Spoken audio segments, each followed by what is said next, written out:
How's it going, everyone? My name is Pastor Jay, and I am the student ministry pastor here at Fowlerville UB Church. I'm here today to talk to you a little bit about our high school ministry called Contrast. And this video, just to warn you, is going to sound an awful lot like the middle school ministry video, too. So if you have a middle school ministry or if you have a middle school student, I want to encourage you, though, to make sure you watch both or at least read the emails of both. Just so you know what's going on, because there are some slight differences between the two. So I want to jump in to what we have going on in Contrast, or our high school ministry. First, we're going to talk a little bit about the program and give you a little bit of a program overview, and then we're going to get into some of the communications pieces that we use in order to put information into your hands. So first, we're going to talk about programs, all of our in-person programs that we have going on, our online programs, and some trips and retreats. First and foremost is our weekly program called Contrast, which meets on Sunday nights from 6 to 8 p.m. We got snacks, hangout time, games, message, worship, and life groups. It's all there. But I really want to talk about this for a second because this particular evening is really special. This high school ministry is got something going on, and it is really cool to be a part of that. And so if you have a high schooler who hasn't gotten a chance to check it out yet, please just have them come. Have them come and check it out. I promise it's different than what they've experienced in the past, and that they're going to love it. And we're just really excited about what's going on there, what God is doing through it. And really, this is our starting point for everything high school ministry related. So if you are new to our program, come to Contrast on Sunday nights. And get connected. That's where you should start. All right, Student Connects is our online ministry that we use typically to highlight a student testimony. So we have a student who jumps on video and shares a little bit about themselves and their favorite passage and what that passage means to them. And then we construct an entire episode, usually with a reflection and some worship music and a host in there too, all around that student's testimony in that verse, which is really cool. It's a student's chance to kind of take control over something and be a leader for these Student Connect episodes. Episodes air every other Saturday night, starting at 7 p.m.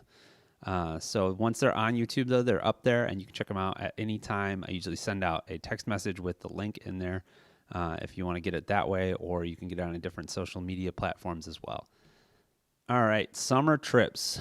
This summer, we have a trip to CIY Move planned for June 28th to July 2nd. And that's our updated dates. Those dates had changed from our previous dates.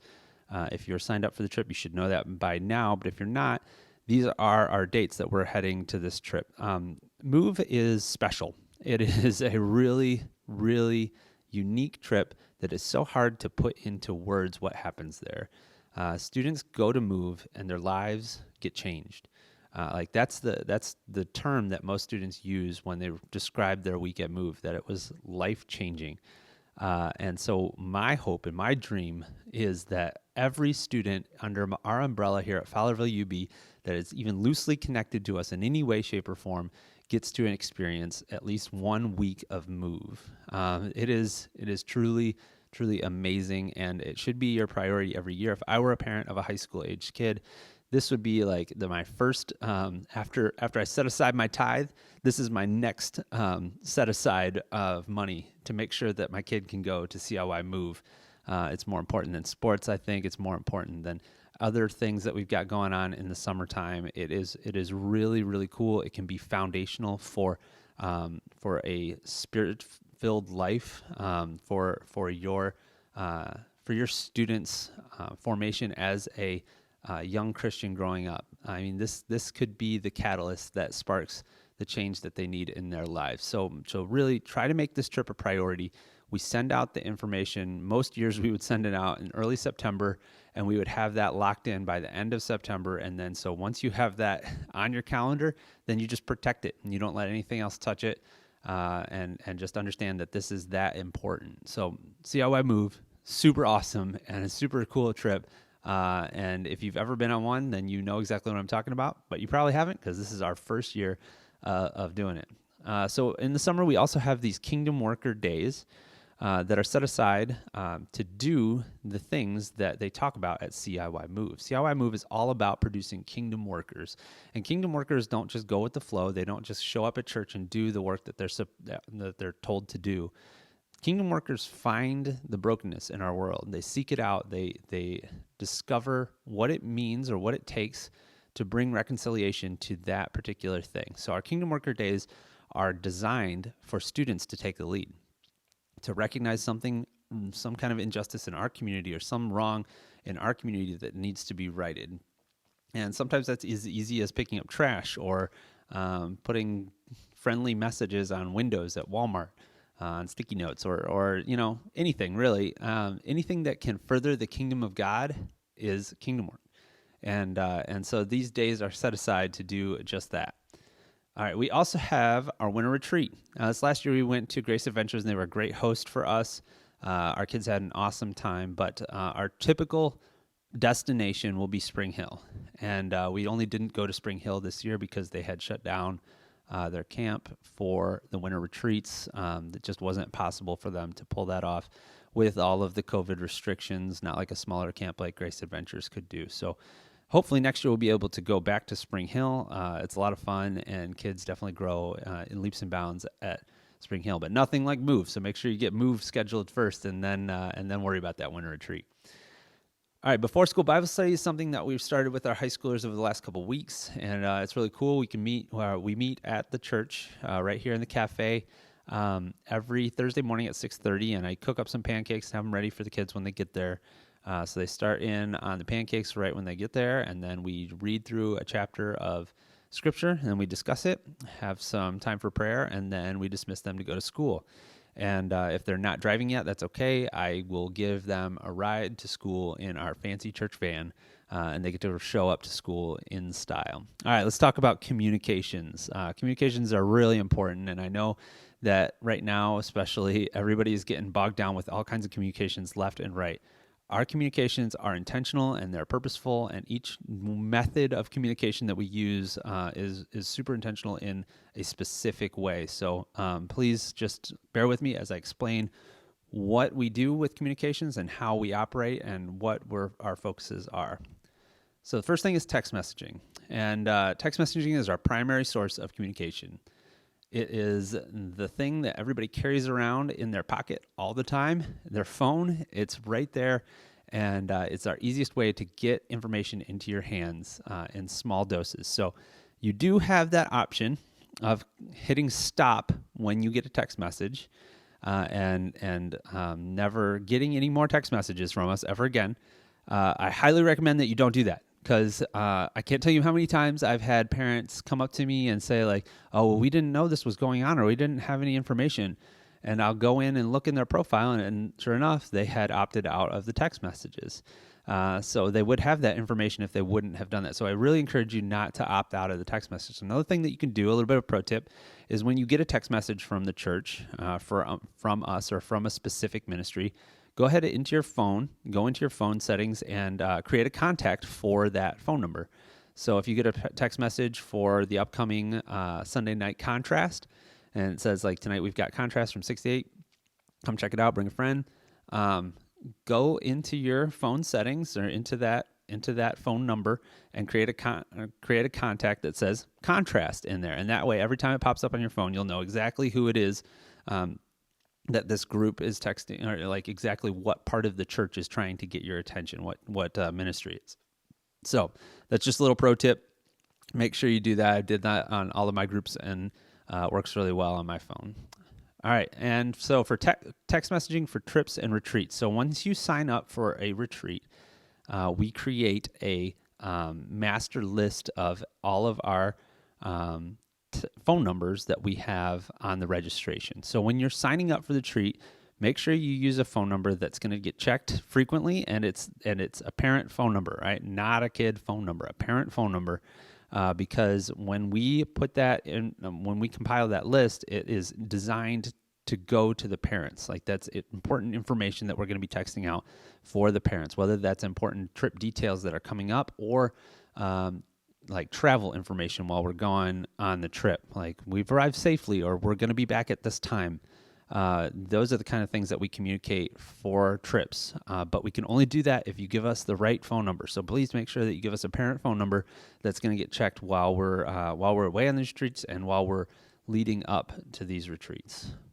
All right, and we also send out weekly program announcements and reminders, that kind of thing, via text message that you should have been getting. And if you haven't, please make sure we have your number so that we can put you into those groups. All right, email. We don't use email a ton, but we do, and we do use it occasionally. You got this, or this video was sent out in an email, as well as a text message. But I want to make sure that you guys know that we're going to be sending out emails on the first of every month with similar videos to this, hopefully a little bit shorter, that just describe what we have coming up in that upcoming month. So emails sent out on the first Monday of every month. We also use emails for important information for trips and retreats that doesn't fit in a text message, right? So like if we have an itinerary coming up for a trip that we're going on, for a winter retreat or for a move trip, those will get sent out in emails. Also like packing lists, that kind of thing gets sent out in emails. But again, if you use a student email in your registration, guess who's going to get that email with all that important information in it? Your student email that never gets checked. All right, so make sure that these are parent emails that get checked frequently leading up to these trips, because, like I said, important information is in those emails. So please make sure that you do that. Let's see what we got. Social media. All right, let's delve into the realm of social media. First, I just want to say a blanket statement about social media. All right. I don't want you to think that just because we're using social media as a student ministry program, that means that your student has to have access to all of the social media that we're using. All right, you are the parent. You get to decide what they have access to and what they don't.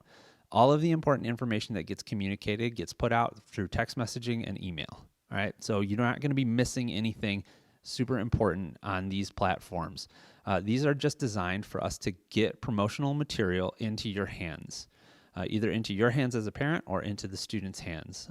They're not necessary, but as a student pastor, I would not be doing my job well if I wasn't incorporating social media into the way that we do communications, since it is such a prevalent part of what kids are doing and adults are doing these days.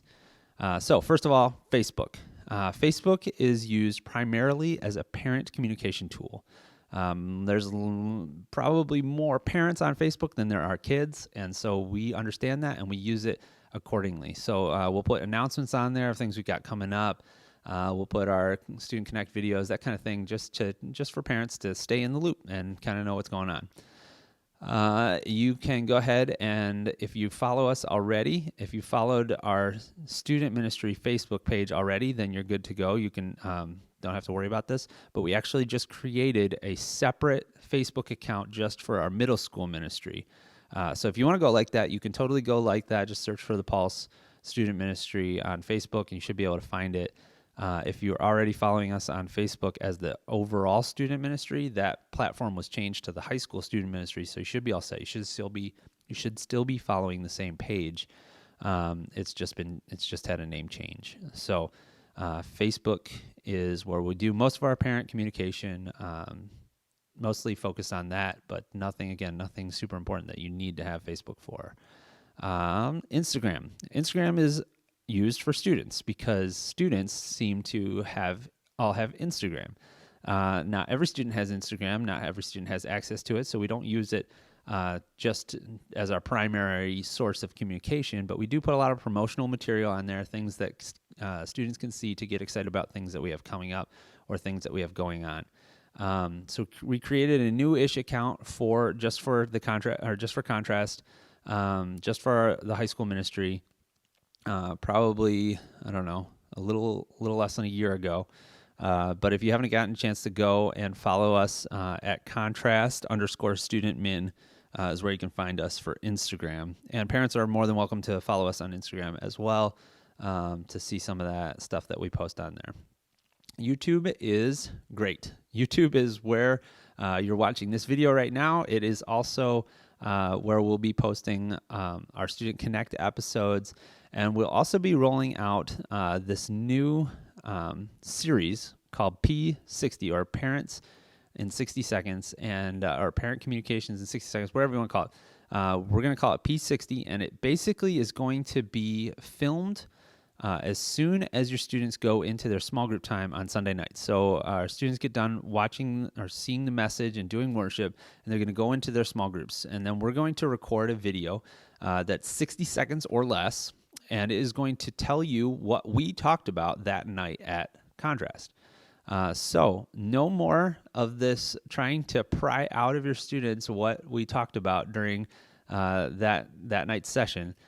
You now have a 60-second video in your hands that you can start the conversation as soon as they get home that night and continue it on throughout the week, and just talk to them more about it at home. We see ourselves as the spark, and you guys are the ones that can take that spark and turn it into a fire. So please continue that conversation at home. Use that tool to your advantage. You as a parent are the primary discipler of your child. It's not us. We don't have enough time. We don't have enough influence. You have enough time and you have enough influence. So please use that tool to continue to build up and disciple your student. So that is Contrast in a nutshell. All the programs that we have going on, and some of our methods of communication as well. These are our main things. We have lots of other things that we're going to be doing, kind of special events, things like that. I know we've got a Nerf Wars thing that we're getting ready to roll out here pretty soon, which will be a lot of fun. So stay tuned for more information about that. But Contrast, again, on Sunday nights, it is a really, really incredible experience. I firmly believe that if a high schooler comes to a night of Contrast, it is not going to be something that they're going to want to miss. It is really cool to see how God uses that time and space to form people's hearts and to grow stronger relationships with Him. It is just a really cool experience. So we encourage you to come and check it out on Sunday nights, 6 to 8 p.m. And so I think that's it. We'll see you guys at Contrast.